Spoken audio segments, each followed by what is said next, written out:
And we've talked about the strength of the Japanese. That is Yoshinosuke AOYAGI in the red singlet, and in the blue singlet, Tulga TUMUR OCHIR of Mongolia. We talked about Ernazar Akhmataliyev, how explosive he is. We could put TUMUR OCHIR on the same level. He is a guy, and Mongolia in general love to throw, but Tulga is as exciting as they come. Yeah, I mean, he's got this over-under wrist tie, and then he jumps to the side and drags him down. And for me, if you ask me, in my opinion, my honest opinion, who's impressed you the most this World Championships is TUMUR OCHIR, because beats Kaipanov on the way here, the leading world champion. And in my opinion, before that, Kaipanov was the guy to beat at this weight class, at this tournament. Most pound for pound, one of the most strongest guys in the weight class, wrestled incredibly well last year. And the way TUMUR OCHIR just dealt with him when he got on the mat, that over-under position, threw him around like he weighed nothing. And just like the way he stays calm under pressure, he stays calm under the attacks, and he drops really low and then explodes forward, like a lot of Americans would do on a blast double, for example, but he does it on that over-under position. Tries and goes for it again like you just saw on the live stream. Didn't catch it this time, but when he does, he goes for that right hand underhook, left hand on the wrist, pushes when the pressure comes back. He throws people, and really well. And he's on a mission to become Mongolia's first world champion since 1975, the Minsk, Belarus World Championships. And he's one of those guys, you hate to say you want to see someone win a world medal, reach the world finals at some point, but this is a guy who wrestles often, who travels everywhere, who competes with the best in the world. Some of these guys you see out here, you'll see 1 or 2 times a year. Tulga is a guy who will put it on the line no matter if it's January to July or to the World Championships in September. He is always ready to wrestle. Yeah, and he's always active. And you know what the most impressive thing is? Some tournaments don't go his way. And he's a guy who'll try new things, and he'll try new tactics and new techniques that he's learning. And sometimes it doesn't pay off. You'll see some tournaments, he doesn't even place in the top 10, top 15. Then you come to a World Championships like this, and he's in the final. And that's what those ranking series tournaments are for, those smaller tournaments, just to fine-tune and get ready for these big competitions. World bronze medalist in 2021, and AOYAGI, they're gonna go 2 there. TUMUR OCHIR went for like a half-hearted shoulder throw and then just lost his balance. You can see here, goes a little bit for the arm spin, tries to bail out too quick, and AOYAGI just takes him over really well for the 2 points. Blocked off on both sides. Great job by AOYAGI.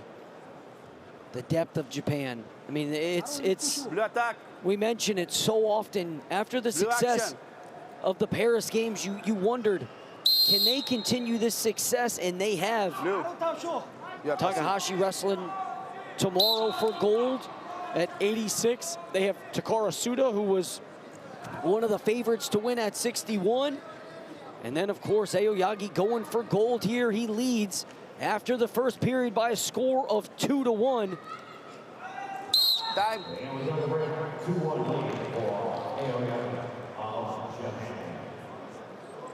So far, TUMUR OCHIR has not really been able to get that over-under position. He's tried it 3 or 4 times. AOYAGI's done a great job of keeping his elbows pinned to the body and not leaving any openings.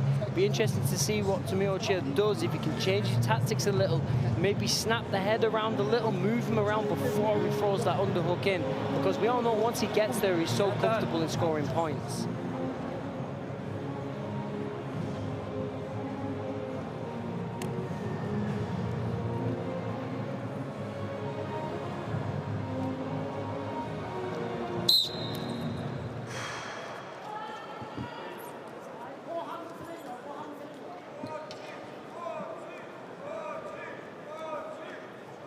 And do you think the pressure of having the understanding that your country hasn't won a world title since '75 is weighing?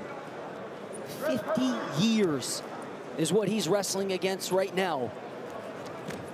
I mean, there's a big chance in that, yeah, but the way he's wrestled this tournament, he just needs to take that into the final tonight and take the way that he's been going into, and he's just been wrestling so clean and so effortlessly and just been so determined all the way through. Just thinking of Mongolian women who have won a world title as of recent. I can think off the top of my head of Batsatseg Suranzenbold, Suki Seriechimeg, and there's one more, Orhun Perepdorj, are the 3 Mongolian women who have won a world title. And that is at least in the last 11 years. But in freestyle, no world champions since 75. And Tulga down here. I'll tell you this, I had an opportunity in Budapest, Hungary to go to the Senshi thermal spas with AOYAGI. And he is a comedian, to say the least. We showed up to the thermal spas, 10,000 people there, and he goes into the pools with that singlet on. The Japanese singlet, everybody was staring at him like he was from another world. But he's just a guy who has fun, and you saw the highlights of him walking in. And if he wins this, you'll see his comedic side come out. He still has 75 seconds left here in period number 2 to become a world champion.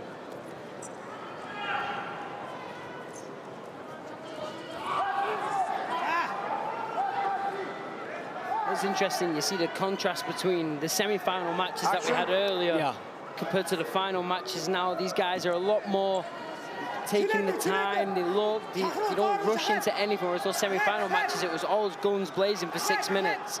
Very conservative in these medal matches here tonight, but rightfully so, having the understanding. They're gonna go 1. That was a mistake by AOYAGI as he came up to his feet. But let's see, white paddled. And at this one, would you throw it to a challenge if they do give the 1? Take a look here. Yes. I mean, he did lift him, and I've seen points given for it before, so... Yeah, I'm not talking, but I respect, accept your... So they're gonna get 1 for the step out. One for AOYAGI. For AOYAGI instead of for Mongolia, and I think you're gonna see a Mongolian challenge here, and there it comes in. The challenge is coming in, and if I was going to give a point to anyone, it would be Tomohiro Ochir in that position, because he initiated the action in the middle of the mat and drove him off.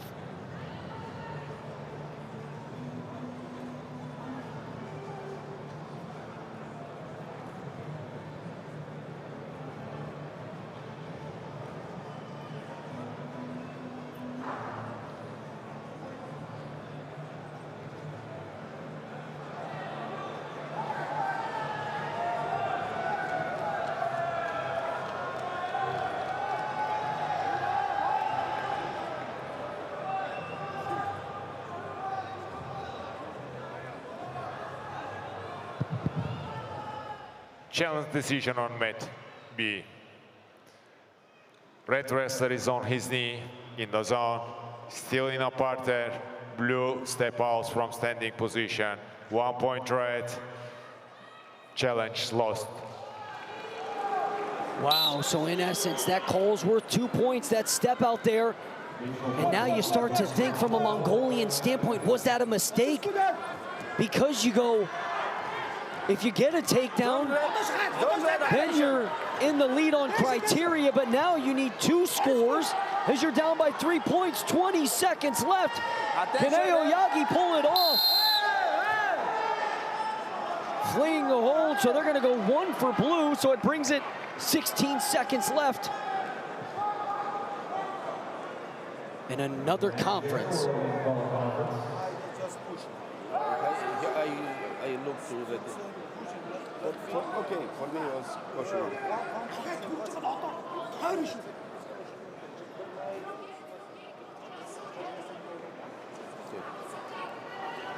White paddled.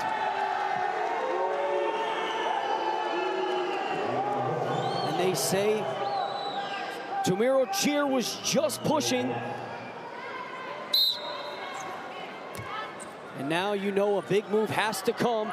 So AOYAGI, hips low. Keep yourself out of danger. And another step out. And he knows it.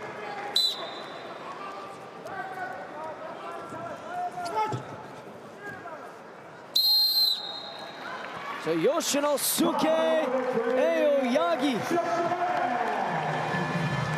puts the belt on, puts the crown on, and does the McGregor walk. He is the 70-kilo world champion with a 5-1 victory over Tulga TUMUR OCHIR of Mongolia. Coming up next, we'll move to 86 kilos. It'll be Mukul Dahia taking on Kamran Ghasenpour coming up next.